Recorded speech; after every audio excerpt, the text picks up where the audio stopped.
Bonjour, bienvenue sur ma chaîne. Voilà, je voulais vous faire une petite vidéo pour vous montrer un jeu qui est assez original, je trouve, et que j'ai trouvé neuf mais d'occasion. C'est un jeu qui n'est plus édité, il n'y a eu qu'une seule édition en 1993. Voilà, c'est Tarot of the Crusters de Michel Levitt. Donc c'est un jeu que si vous tapez ce titre sur internet, vous allez retrouver de suite la version voilà, qui est vendue, qui est une version en fait pirate, hein, qui est une version, une contrefaçon en fait, hein, du jeu, où vous allez avoir des cartes beaucoup plus petites au niveau du diamètre et au niveau de la qualité du carton. C'est voilà, c'est les jeux chinois que vous trouvez sur AliExpress, etc. Donc ce jeu-là, lui, arrive donc dans une boîte classique, voilà. Et à l'intérieur, donc, on va y retrouver, c'est un tarot rond qui va être inspiré, donc, représenter des vitraux qui étaient donc dans les cloîtres. Donc là, on a une carte de présentation. Ça, c'est le dos. On a une carte aussi qui nous explique un petit peu que voilà, le cloître c'était une partie qui était adjacente en fait à la cathédrale et qui était principalement construit en fait dans les monastères et que ça servait d'endroit où la personne pouvait se relier en observant donc ces vitraux, se relier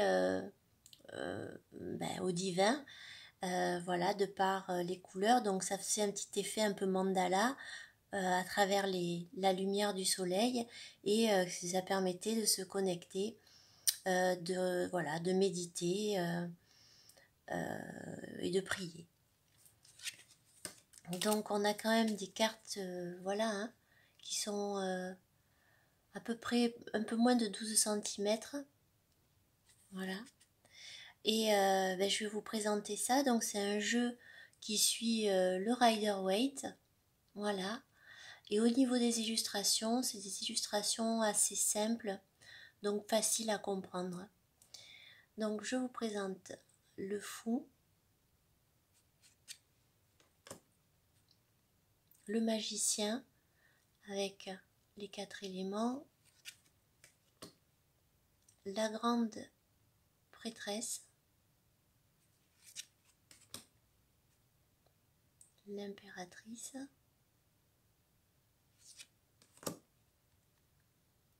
l'empereur. Il fait un peu jeune cet empereur. Le hiérophante, très classique, hein. Les amoureux, je trouve très jolie cette carte avec cet ange là. J'aime bien cette carte. Le chariot, la force, l'ermite, un roue de fortune, la justice, le pendu. Et j'aime beaucoup cette carte de la mort avec ce cheval blanc comme ça. Il y a le côté renaissance dans cette mort par ce cheval blanc, par la fleur ici. Et puis là, on a un coucher de soleil peut-être un lever. Donc voilà, j'aime bien. La tempérance, le diable, avec 2 personnages ici. Voilà, je le trouvais original, alors je me suis dit pourquoi pas. Cette carte de la tour est très belle aussi. J'aime bien le mouvement ici des vagues, le feu, et là on a l'éclair. Voilà, on sent vraiment le mouvement ici, le choc un petit peu. J'aime bien. l'étoile, la lune. Alors on n'a pas le chien ni le loup. Hop, le soleil. Parfois les visages sont un petit peu, je sais pas, ça fait très vintage je trouve. Le jugement, j'aime beaucoup, hein, vous voyez ce personnage là, tout en dégradé de bleu, cet ange avec sa trompette. Et on a le monde. L'as de pentacle, le 2,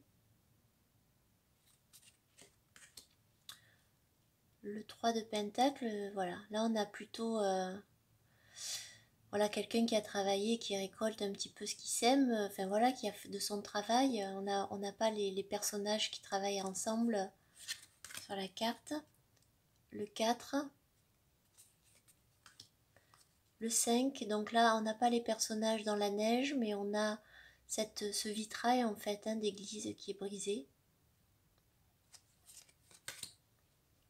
Le 6, on est dans l'équilibre aussi, le fait de donner, de recevoir. Le 7, très classique. Le 8, avec un souffleur de verre. 9. Et le 10, on a vraiment la lignée là dans cette carte, le côté héritage, lignée, famille, avec ce blason. On a en même temps l'abondance en bas avec les fruits, les fleurs. Le page, donc c'est souvent représenté dans ces cartes par des enfants. On a les cavaliers, cavalier de pentacle, la reine et le roi. Coupe, j'aime bien là avec l'oiseau, la colombe, je pense, il y a une hostie. Voilà, il a un côté médiéval, hein, on est un peu voilà, dans le rider, hein. Le 2, le 3, le 4,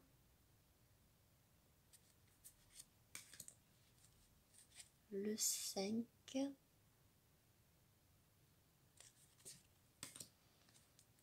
le 6,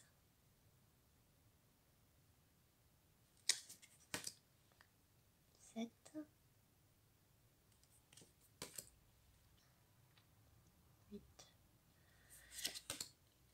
le 9 et le 10. On passe aux pages de coupe.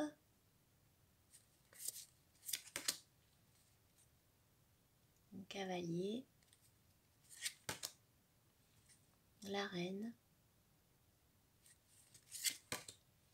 et le roi. La suite des bâtons. Le 2, le 3, vous avez vu là on a le même personnage en fait avec un angle différent. Vous voyez là il est là, ouais, hop, et on le retrouve ici là exactement le même, presque ça ferait deux images qui se suivent. Le 4, on n'a pas les personnages, mais on a le château au loin qui montre, voilà, hein, le côté de stabilité, la célébration aussi par les bâtons et les fleurs. Le 5, le 6, 7,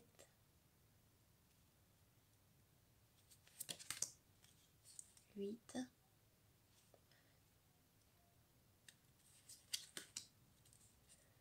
9 et le 10, le page, le cavalier, la reine de pentacle avec ses tournesols. Et le roi. Et pour terminer, donc on a la suite des épées.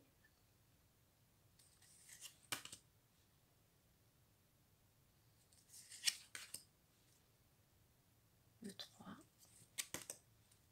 4, 5, 6, 7. Voilà, je trouve que c'est un jeu original qui change, qui est par son côté rond. Voilà, le côté un peu vitrail me plaît beaucoup. Le côté un petit peu... ouais, je me suis dit que ça fait, voilà, il fait un peu vintage, il fait un peu méditatif aussi. J'aime bien. Le cavalier, la reine. J'aime bien cette reine d'épée. Et le roi. Voilà. Et je vous montre le dos. Voilà. Donc écoutez, voilà, c'était pour vous présenter ça, de ce petit jeu un peu original. Voilà, après, on va dire pour mélanger, je pense que ça va aller. Je n'ai pas d'autres jeux ronds, mais bon, oui, bon. Enfin bref, on verra. Mais en tout cas, voilà, c'était pour vous présenter ce jeu, vous montrer un peu les illustrations. Et ben voilà, ben écoutez, j'espère que cette petite vidéo vous a plu. Et je vous dis à bientôt. Au revoir.